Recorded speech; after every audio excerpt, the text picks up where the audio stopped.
大家好，欢迎收听娘公智慧第3集，我是你们的主持人 Linda。好，那今天节目开始之前呢，要先祝福在台湾啊，还有美国，在4月初大家就是过得很不平静，经历很动荡的地震的你们，希望大家一切都平安。好，那上个礼拜的节目呢，我以为我打光就可以去不用化妆。好吧，所以从现在开始，我既然要上传影片的话，我就要开始努力的化妆。为什么我上一集没有化妆呢？因为自从我结婚生孩子之后，我不知道其他人是不是跟我一样啦，我就开始不化妆了。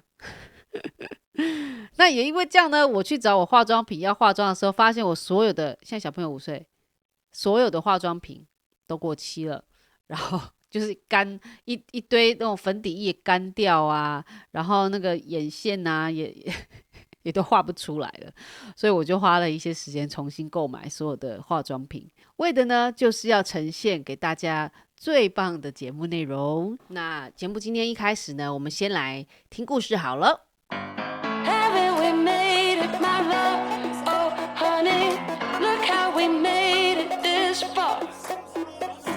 Hasn't the pace been alarming, honey?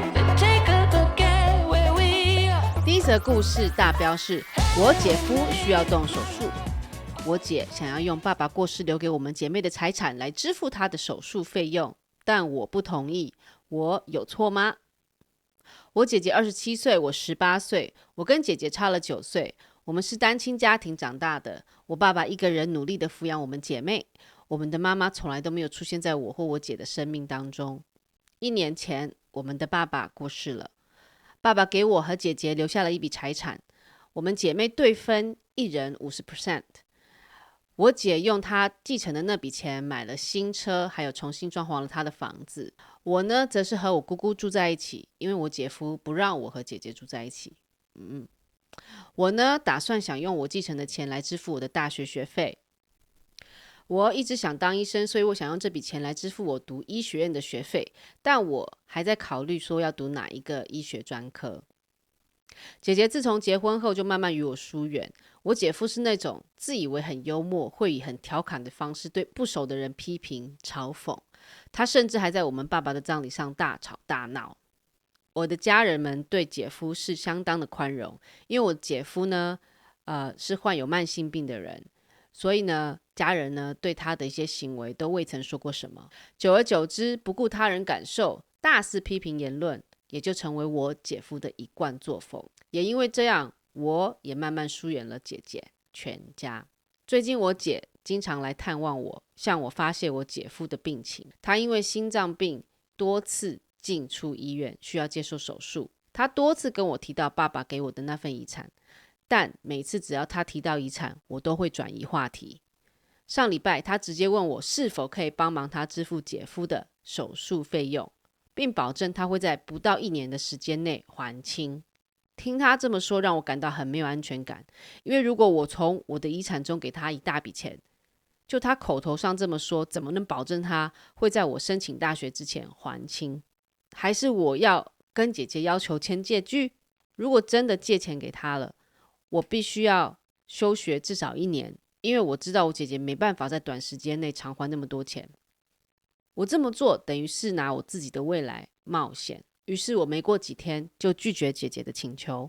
隔天，姐姐就找了姑姑大发雷霆，说我无情、残忍、没有同情心。她说姐夫的健康人命关天，任何正常人都会立刻慷慨解囊。她说我是家人，更是需要帮忙，因为学业跟一个人的健康相比，根本不算什么。她还问我说是否愿意看到她成为寡妇，或者是害我的侄子失去他的父亲。我姑姑建议我姐找其他人筹钱，但大多数的家人都刻意和我姐和我姐夫疏离了。直到今天，我姐还在不断的责备我，我真的是受不了了，我就回说：“你老公的健康状况不佳，又不是我的错。”她一听我这么说，又是哭得更大声。我姑姑说她决定不介入这档事，只跟我说，如果我没有做好金钱上援助姐姐，我就要做好与姐姐的关系永久受损的准备。今天晚上，我姐发了一系列的照片给我，全家福那种，然后说这就是我拒绝帮助的幸福家庭照片。看到这些照片我哭了，觉得自己很自私，觉得自己不是一个好阿姨和好妹妹。我问我朋友们该怎么做，他们都说要我姐姐卖掉他们所买的汽车还有所有的奢侈品来去支付手术费用。我朋友们还提醒我说，如果我给他们这笔钱，我将永远拿不回来，而且会导致我无法去读我想要读的医学院。这则今天我分享的这一则 po 文下面，它差不多有8万多个留言哦，然后真的是翻滚到这个版主都还要关闭留言的功能，因为这是造成的回响实在太大了。那在这边跟大家分享其中几个留言。网友一说，你这个朋友说的对，你永远拿不回这笔钱了，因为姐姐不愿意放弃她奢华的生活方式，她选择花掉她的遗产，没有存钱以备不时之需，而现在她这样糟糕的财务规划才会搞成这样。然后原 po 就回了，我不确定他们是否还有任何有价值的东西，因为我姑姑跟我说，姐姐在5月的时候就卖掉她的车了。网友2就说，汽车贬值的很快，她这样的不明智的决定啊，花掉她的遗产本来就不是你的问题。一个家庭入不敷出的经营很不 OK， 明明知道自己丈夫有慢性病，更是需要有规划的安排，把爸爸留下来给他那份遗产做好规划。反正我是觉得你借了钱就要做好拿不回来的准备，要么就是借钱然后一辈子不断的帮助你姐姐，或者你可以用你自己的钱去付你的医学费，过你自己的人生，反正你是不可能两者兼顾的。祝福你，加油。我这一则我也有跟我先生分享，然后但我先生就说，如果今天这个姐夫人很好呢？他就马上回我就愣住了。然后我说他说如果今天这个姐夫人很好，然后家人们也很喜欢他，跟所有的家人关系都很好，那这个妹妹是不是该戒呢？然后妹妹也喜欢他，他对妹妹也很好，那现在他病了，妹妹应该不用想吧，也不会 po 文吧，应该就你知道停止学业，然后就姐夫的命吧。我想哇，这个论点太值得大家思考讨论了。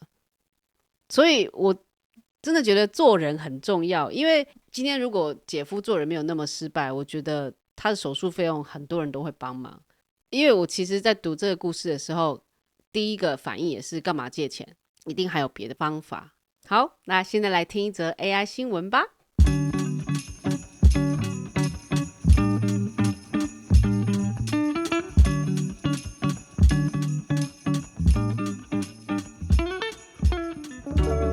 好，现在 AI 程式呢多到数不清，每一个程式的开发设计内容，它的功能都不同，从影像到声音、文字创意、发想，大量的人力跟资金都投入到这 AI 市场，所以呢，有非常非常多大家可以使用的 AI 工具。那也因为有很多，所以让我们不知道要选哪一个。那我发现一个免费的网站叫 whatcanAIdo.com， 然后我在这边网站上面呢是把它用 Google Chrome 就直接网站翻译成中文给大家看。今天人工智能能做什么？这个是这个网站上翻译的，因为其实现在 AI 很多工具大部分还是都是支援英文的比较多。那这上面呢，这个网站很好的是它帮大家整合了所有出现在线上可以给大家使用的 AI 工具，可以看它有什么类别：机器学习、影音扩散、数据、虚拟实境、招募、贸易、房地产、付款方式。在这个 whatcanAIdo.com 今天人工智慧能做什么上面真的是有上千个 AI 的工具，你可以上网去使用。那我在这边发现了一个很好笑的，我觉得很有趣的一个网站，叫辣香草，我的辣香草 My Spicy Vanilla。 这个网站呢 My Spicy Vanilla 我的辣香草，他们是呢由一个来自于柏林的年轻团队，德国柏林，他们的使命是要帮助情侣重新点燃激情和亲密关系。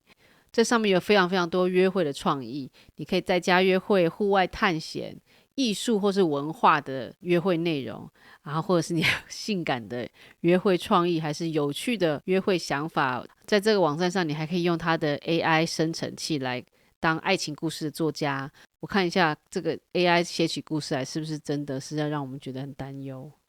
网站上面呢，它就让你选说你想要写什么样的故事。你可以选说我要选浪漫的故事、喜剧的、恐怖、神秘、惊悚、行动，还有戏剧还是历史、神话，什么都有。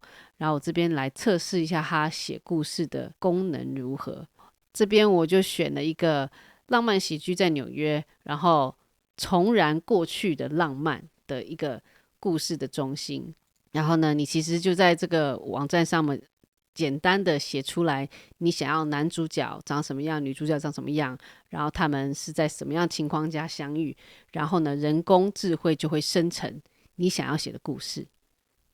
好，我写了一个非常简单的故事大纲，剩下的就让那个 AI 去发挥。我这边写说，芭比跟肯在纽约的街头相遇，刚开始呢，他们没有认出对方，然后之后呢，他们又在一个朋友的 party 上面相遇了。然后那天晚上很漂亮，然后下了初雪，然后他们相遇了之后，第二次相遇后呢，他们一起去吃巧克力圣代。我就写这样子。然后男主角呢，肯是190公分，女主角呢180公分。然后就是男的帅，女的美啦。我就看这个 AI 怎么样生成这个浪漫喜剧的爱情故事。然后他这边写说 ，Writing your story usually takes about 1 to 2 minutes， 差不多2分钟就可以写出一段故事。冰雪重逢，第二次爱情的机会。纽约寒冷的4月夜晚，芭比跟肯这对高中恋人重新走到了一起，在这座城市的冰雪魅力中重新发现了彼此。这是纽约一个寒冷的4月星期四，整个城市都被层新雪覆盖，为一切带来神奇的光芒。当我 Barbie 漫步在繁华的街道上时，我不禁产生一种怀旧的感觉。寒冷的空气刺入我的鼻子，但我的心却是温暖的，充满了对过去爱情的回忆。突然，我撞到了一个高大、肌肉发达的身影，差点失去平衡。你看好你要往哪走？我惊呼道。绿色的眼睛闪烁着恼怒的光芒，但当我抬头一看时，我大吃一惊。我面前的这个男人有着轮廓分明的下巴，黑发上洒满了雪花，还有那双熟悉的棕色眼睛。这是肯，我高中时的恋人。哦，天哪！他看起来和我一样感到惊讶。Barbie， 是你吗？他问道，声音里面充满了难以置信。我们站在那边，时间凝固了，我们互相凝视着对方，试图拼凑出我们过去的谜团。那天晚上晚些时候，我发现我自己在布鲁克林家的家庭聚会上，我喝着一杯红酒，脑子里仍然回放着我们的意外相遇。当我转身从盘子里拿另一块薯片时，肯突然出现。他的出现让我屏住了呼吸。嘿 Barbie， 他说，声音低沉沙哑。自从我们相遇之后，我就一直在想你，是命运吗？晚上剩下的时间我们都在聊天，我们在笑着以前旧的回忆，还有发现新的共同兴趣。随着夜晚越来越冷，我们的身体越来越近，我们之间的化学反应是不可否认的。外面的雪更增添了浪漫的气氛。充满冒险精神的肯建议我们离开聚会，一起探索这座雪城。我们最后来到了 Serendipity， 这是一家迷人的冰淇淋店，以其美味的巧克力圣代而闻名。店内的温暖与外面清新的空气形成鲜明的对比，营造出亲密的气氛。我们点了圣代，当我们挖着浓郁柔软的巧克力时，我们的汤匙不小心的碰到了，一股电流传遍了我们全身。我们四目相对，一语不发，轻声吻了上去。时间仿佛静止了，我们又回到了高中，我们的嘴唇像老朋友一样重新连接在一起。当我们接吻时，我们的手游走，隔着衣服探索着彼此的身体。这好像不能再读下去了，我的天哪！哦天哪，我怎么觉得这个辣香草有点走山啊！我刚才不是输入是要浪漫爱情喜剧吗？怎么它变得有点是情色小说啊？这里呢，在 My Spicy Vanilla， 你还可以输入就是你想要的约会的一些条件。我这边就输入我想要做一些比较室外的或是运动类的，然后呢，我的预算只有1000到3000块台币，然后我希望我约会的时候可以拍照跟录影，然后我就把这个简单的条件丢给 AI，然后它也是差不多1分钟后就跑出来了它一些约会的建议。他这边写说，你可以去花3个小时$50，差不多1500台币，可以打沙滩排球，或者是4个小时花$20，你可以去健行、观景，或者是你可以去自行车骑自行车，或者是你到黄昏的时候打高尔夫球。他就把你所有可以做的事情，花多少钱，跟要将花多少时间，全部帮你都归类出来了。然后你决定你想要做什么样的约会之后，你就按下去建立日期计划，你就可以把你想要的约会内容跟你的行事历连在一起，这个约会就已经放在你行事历上面了，太酷了。在辣香草这上面呢，你可以输入比如说你女朋友或是你男朋友的年纪，然后他喜欢什么样的东西大概，然后你有多少预算，他就会 AI 就会生成出来说大概可以买给你女朋友什么样的礼物他会喜欢。那我这边就输入 OK， 一个女生28岁，她喜欢珠宝，然后我只有差不多900块的预算要送给我女朋友，然后呢你把它写进去你的条件之后，它又生成出来你可以送给她耳环、手链、围巾、手拿包，然后呢你还可以检查它的替代方案，一点进去之后呢，它就直接跳到这个购物网站上面，你可以直接看说好，我不要长得这样子的手链，我要长这样的手链，而且它的跳出来的网页呢，是完全是在你的预算当中会跳出来的这些礼物的选项，太棒了！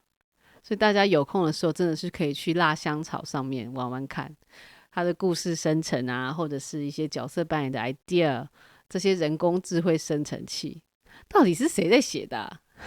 太酷了！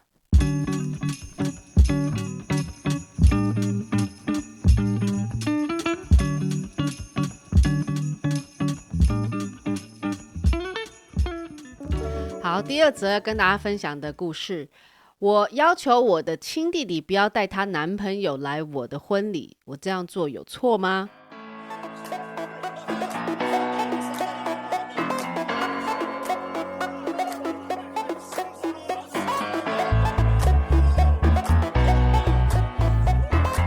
我要求我的亲弟弟不要带她的男朋友来我的婚礼，我这样做有错吗？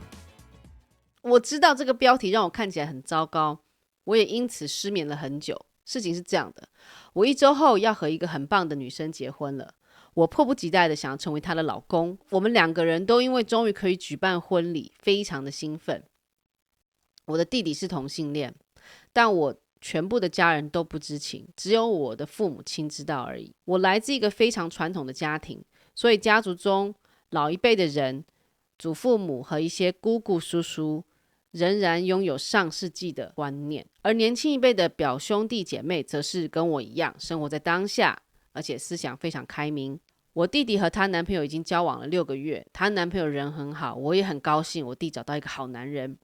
唯一可惜的是，他无法分享这份喜悦给其他的家人，因为他是同性恋这件事还是个秘密。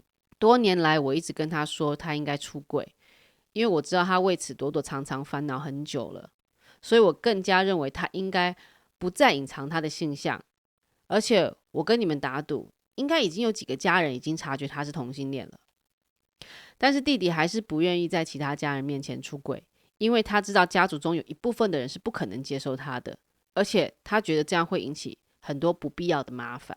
我倒觉得相反，我认为越早知道哪些家人思想封闭而不接受他，我们越早可以将他们从我们的生命中删除。在我看来，不接受我弟弟是同性恋的人，基本上也没什么必要出现在我们生活中。无论如何，这是弟弟他的决定，不是我的。他既然还没有准备好要跟家人出柜，我就尊重他的决定。直到几周前，弟弟突然说她想带她男朋友来参加我的婚礼。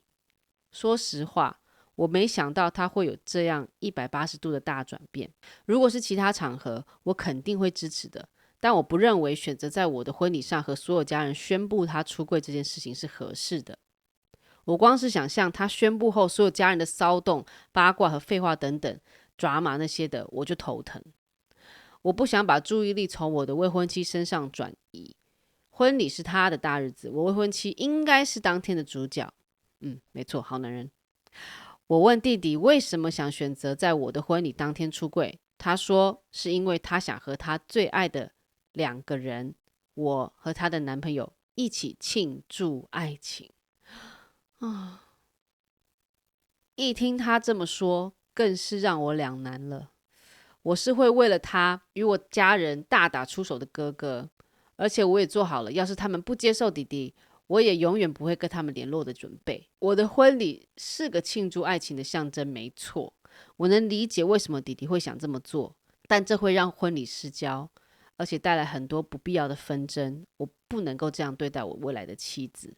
我的未婚妻为了准备这个婚礼已经很紧张了，我不想让她更焦虑，所以我还没跟她说这件事。几天后，我带了很沉重的心情，要求弟弟单独来参加我的婚礼，先不要带她男友，希望她能理解我。弟弟听了我的请求后，便开始哭了，然后没说什么就离开了我的家。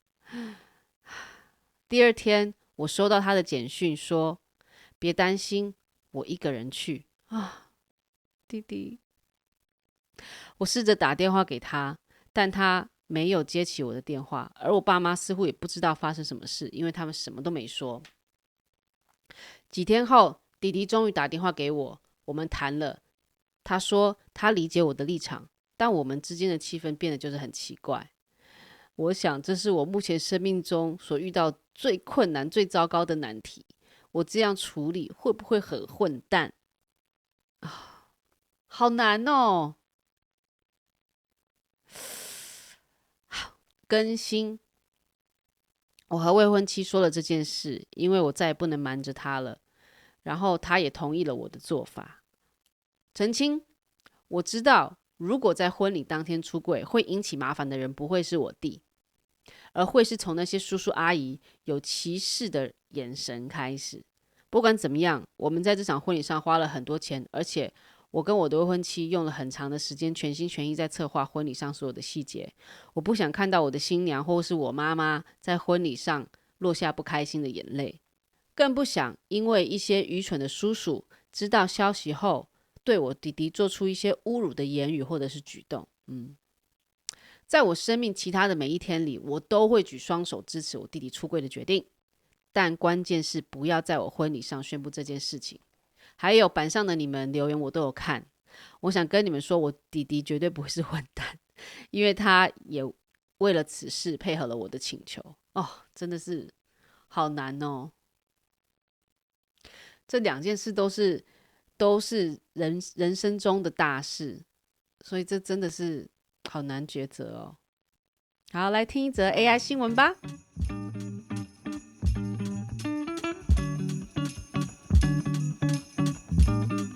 Nightshade 如何毒害人工智慧以保护艺术家？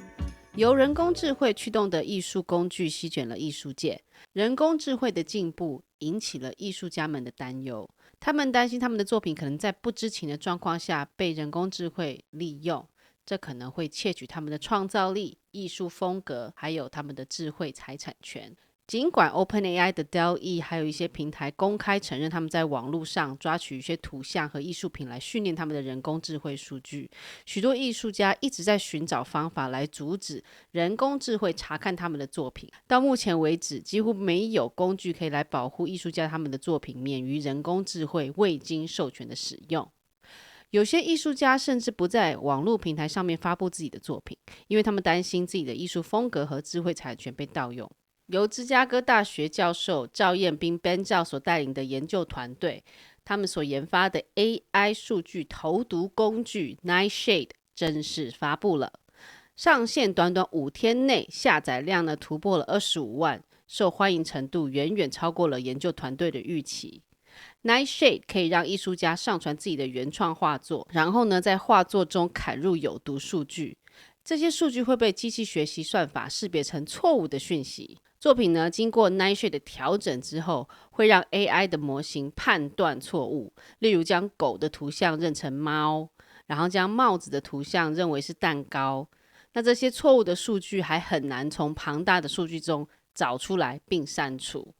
所以如果呢，人工智慧公司未经艺术家的许可，使用了几十幅经过 Nightshade 处理的图像来训练他们的人工智慧图像生成系统，这个 AI 呢，就相当于被投入了毒药，而这个学习系统呢，就有这个错误的讯息图像，然后它输出的正确性就会急剧的下降。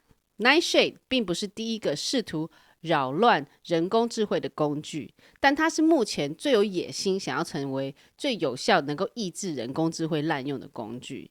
只需要50到200张有毒的图像，它就可以明显的扭曲经过训练的人工智慧图库。人工智慧的存在，道德争论不断。其实有些生成式人工智慧提供者已经为创作者提供了更好的工具来控制他们的作品使用方式。例如，在平台上会有 #NoAI 的标签，对于艺术家来说是越来越普遍。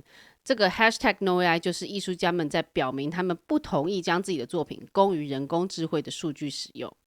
像 Adobe Firefly 这样的人工智慧工具，现在仅使用授权的影像来进行人工智慧的训练，而不是随意大量使用网络抓取的影像，还有其他有问题的来源。OK， 赵彦斌表示，由于许多大型的科技公司，包括 OpenAI、Meta 还有 Google 都被艺术家控诉，在未经他们同意下，将这些受版权保护的作品用于 AI 模型训练。所以这项研究的目的呢，就是要重整 AI 公司和艺术家之间的权力平衡。张彦斌的团队呢，另外一项计划 Glaze 就跟 Nightshade 一样，它能够呢改变艺术作品的画素，加上扰动，也就是在原作品覆盖几乎隐藏的第二层，进而影响 AI 模型读取作品的艺术风格。我觉得这很好， AI 真的是势不可挡。虽然 Nightshade 无法完全杜绝人工智慧未经同意使用艺术家的原创，但是我觉得它的存在已经开始奠定 AI 跟智慧财产权它们之间应该要有的拉扯跟平衡。好，再来一则故事吧。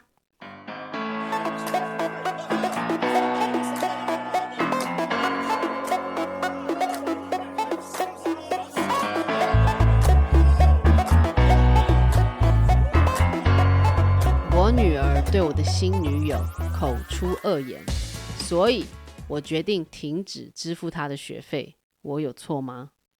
我是一个56岁的男性，我的妻子在51岁时不幸因为车祸离世。她去世后，我一直深陷悲伤之中长达1年。今年1月左右，我遇到了我现在的女友，在这里我就用化名。我的女友小薇今年43岁，小薇是我妻子去世后第一个让我笑起来的人。她非常的聪明，同时间还拥有3个常春藤学校的学位。她也有我很喜欢的黑色幽默感，厨艺更是厉害。总而言之，是个很棒的女生，我可以想象和她共度余生。她身材是属于比较丰满的那种，关于她身材这一点是之后在故事很重要的环节。我有2个孩子，在这里就叫他们大头跟娟娟。大头是我儿子，今年25岁，娟娟是我女儿，今年19岁。我在今年夏天时第一次把他们介绍了给小薇，他们那时就知道我有了新的女友。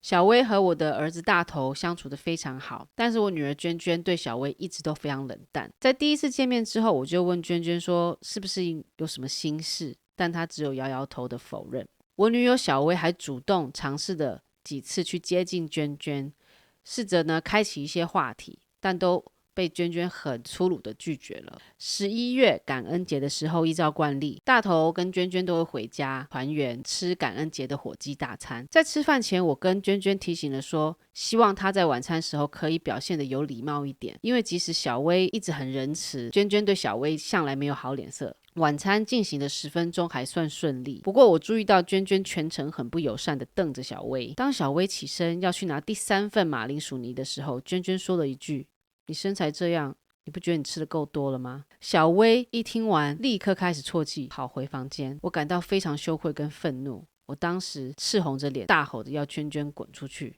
娟娟离开大概半个小时后，我就发给她短讯说：一，她必须向小薇道歉；二，小薇也必须接受了她的道歉，否则我将不再支付她大学的学费。娟娟可能以为我在吓唬她，在简讯上反而变本加厉骂了小薇比在感恩节晚餐时更难听的话。天哪！过不久后，我就登录了他大学的学费支付网站，取消了下一个学期的学费，并将截图发给了娟娟。你需要这样对你女儿吗？哦天哪！下一秒，他便哭着打电话给我，求我重新考虑。他说他知道错了，但我告诉他我已经给他机会了，而且我也下定了决心。这会不会惩罚有点太 over 啊？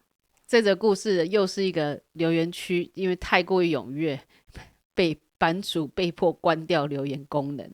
那这里网友们讨论的非常激烈。网友一就说，这绝对不是小薇和娟娟之间单纯的矛盾，你需要找出娟娟为什么不喜欢小薇，以及为什么娟娟会有这么大的反应，而大头就没有。娟娟可能还是处在失去母亲的悲痛中，而你已经成功走出悲伤。每个人面对悲痛的过程时间不同，或许在感恩节时看到小薇坐在原本属于她母亲的位置，跟着全家一起过感恩节，这对你女儿来说可能非常难受。这不是在为她的行为来做辩解，但或许是可以解释她一直以来对小薇的不友善的动机。再来，我觉得你付不付你女儿的学费，取决于她的道歉跟小薇是否接受她的道歉很不妥当。这两件事混为一谈，或许会让情况更糟糕。没错。然后这个原 po 竟然还有回复这个网友，他说只要娟娟诚心道歉，符合我提出的2个条件，我就会恢复继续支付她的学费。然后网友2说，原 po 我觉得你最大的问题就是你莫名其妙加深你女儿还有你女友之间的隔阂。是啊，爸爸，你这会不会有点太多 over 的举动啊？你女儿的学费代表了她的未来，她的鲁莽失态跟你一个做父亲可以给的爱完全无关。很多人说父母的爱是无条件的，但你这样的惩罚很显然是有条件式的在爱你的女儿。你应该试图与娟娟建立好关系，但你反其道而行，你反而用一笔钱作为筹码来强迫你女儿顺从。我知道任何一段关系都是需要用心跟时间去经营跟维护的，希望你能够重新考虑你这种带有情勒的做法。其实说白了，如果你老婆还在世，她应该不会赞同你这样停缴娟娟的学费惩罚教育的方式。元鹏，你要不要重新考虑一下？天哪，然后这则就没有 update 了。